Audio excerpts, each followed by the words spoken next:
네, 반갑습니다. 2026년이 밝았습니다. 2026년 대한민국 법인 사장님들께 최고의 합법적인 절세 비법 그 네 가지를 최초로 공개하겠습니다. 자, 첫 번째는 액면 소각입니다. 자, 액면 소각이란 회사가 주주의 주식을 액면가로 사서 없애버리는 걸 말합니다. 회사가 주주의 주식을 액면가로 사서 소각하는 걸 말한다. 그러면 어떤 경우에 액면 소각을 활용할 수가 있는지 그 세 가지를 알아보도록 할 텐데요. 회사가 쌓아둔 이익잉여금을 줄이기 위함입니다. 회사가 쌓아둔 이익잉여금을 줄이기 위해서 액면 소각을 활용할 수가 있고요.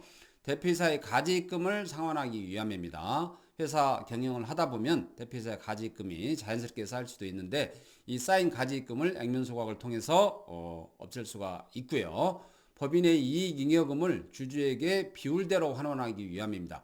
법인에서 이익잉여금이 많이 쌓이게 되면 언젠가는 처분을 해야 되죠. 그런데 액면 소각을 통해서 이익잉여금을 일부 처분할 수가 있는데 여기서 중요한 것은 반드시 비율대로 처분을 해야 된다는 겁니다. 자, 액면 소각에 대해서 다시 한번 정리해서 말씀드리면 액면 소각의 개념은 회사가 회사의 주식을 액면가로 사서 없애버리는 걸 말하는 거고요. 그러면 어떤 경우에 액면 소각을 활용하는 게 좋느냐? 일단 첫 번째, 회사가 쌓아둔 이익잉여금을 줄이고자 할 때, 두 번째, 대표이사의 가지입금을 없애고자 할 때, 세 번째, 법인의 이익잉여금을 주주에게 비율대로 하고자 할 때, 이럴 때 액면 소각을 활용하면 도움이 될 것입니다. 자, 두 번째 절세 비법 말씀드리도록 할게요.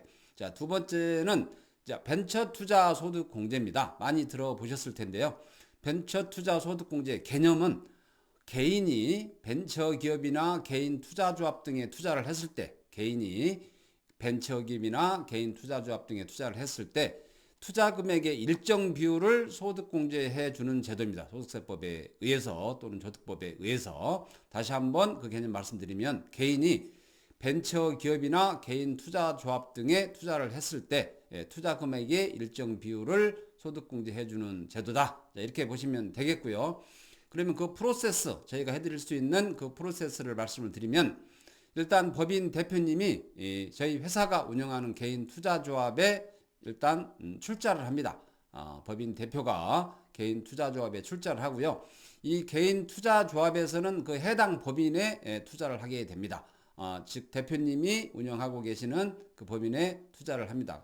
결국에는 내 개인 돈을 내 법인에 투자하는 효과가 있겠죠.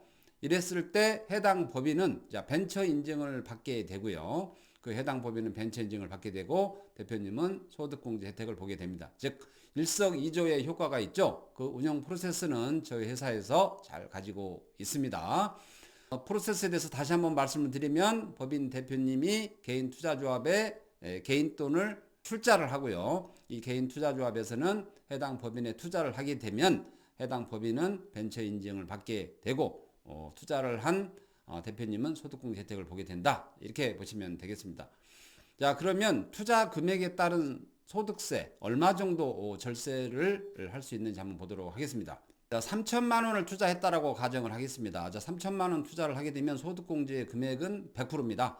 0원에서 3천만 원까지는 100% 소득공제를 해주니까 그리고 개인 소득세 한계 세율은 38.5%라고 가정하겠습니다.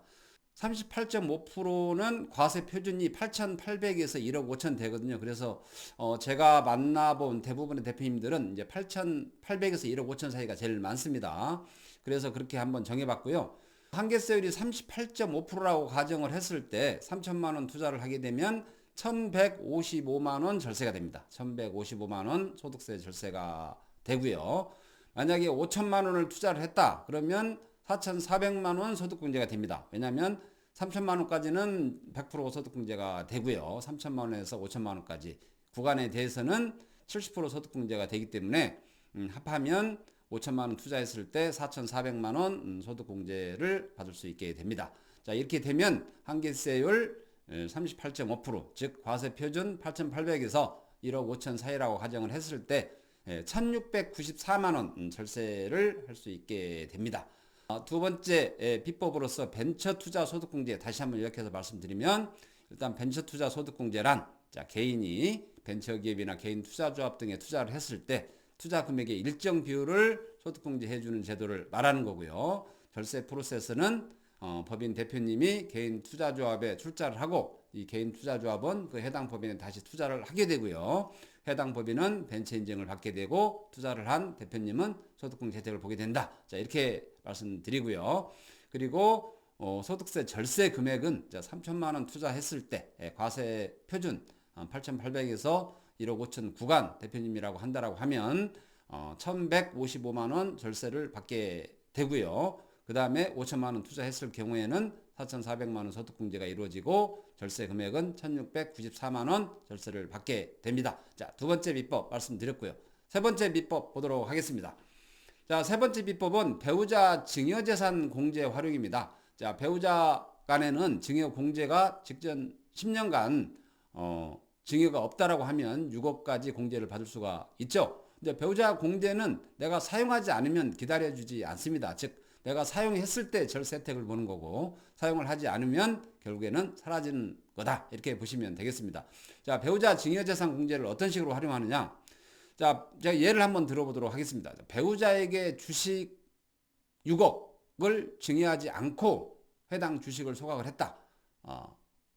이렇게 한번 가정을 해보겠습니다. 그러면 배우자가 주식을 취득할 때 취득가액이 1억이었고 그 다음에 현재 평가 금액이 6억입니다. 6억이면 이제 의제 배당액은 5억이 되겠죠. 평가 금액에서 즉 소각가액에서 취득가액을 뺀 5억에 대해서는 이제 의제 배당액으로 봅니다. 그러면 이제 의제 배당 5억이 과세 표준이 됐을 때 이때 배당 소득세 계산해 보면 약 1억 5천 정도 나옵니다. 이중과세 조정이 있기 때문에 감안하면 약 30% 정도, 약 1억 5천 정도 배당 소득세 나오게 되고요. 그러면 거기서 끝나는 게 아니고 건강보험료가 또 추가적으로 나오게 됩니다. 건강보험료 약 8% 정도 나오게 되죠. 그러면 약 4천만 원 정도. 그래서 배당 소득세 1억 5천과 건강보험료 4천 하면 1억 9천 정도의 세금이 나오게 됩니다. 즉 시가 6억 원을 소각했을 뿐인데 세금이 1억 9천, 즉 38%가 나오게 됩니다. 40%에 육박을 하죠. 그래서 증여 공제를 활용하지 않고 소각을 하게 되면 6억 원을 소각을 했을 때 1억 9천 정도의 세금, 약 38%의 세금이 나오게 됩니다. 그런데 만약에 배우자에게 6억을 증여하고 소각을 했다. 그러면 한번 보도록 하겠습니다. 자, 취득가액이 똑같이 1억 원이고요. 현재 평가 금액은 6억 원이라고 가정을 했습니다. 그러면 증여를 했기 때문에 시가로 즉 6억 원에 증여를 했겠죠. 시가로 증여를 하고 증여를 받았습니다. 그렇기 때문에 의제 배당은 당연히 0원이 되겠죠. 과세 표준도 0원이 되고요. 그렇게 되면 배당 소득세도 0원이고 그 다음에 건강보험료도 0원입니다. 즉 세금이 없게 되는 거죠. 그래서 주식을 소각을 할 때는 배우자 공제를 반드시 활용을 하셔라. 배우자 공제를 활용을 하고 소각을 하는 게 법인 잉여금을 세금 없이 인출할 수 있는 좋은 방법 중에 하나다. 자, 이렇게 보시면 되겠습니다. 자, 세 번째 비법, 배우자 증여재산 공제. 다시 한번 정리해서 말씀드리면 배우자에게 주식 증여하지 않고 소각을 하게 되면 세금이 약 1억 9천 정도 나온다. 이렇게 보시면 되겠고요. 배우자에게 증여를 하고 소각을 하는 경우에는 세금이 없게 된다. 자, 이렇게 보시면 되겠습니다. 매우 좋은 절세 비법이죠.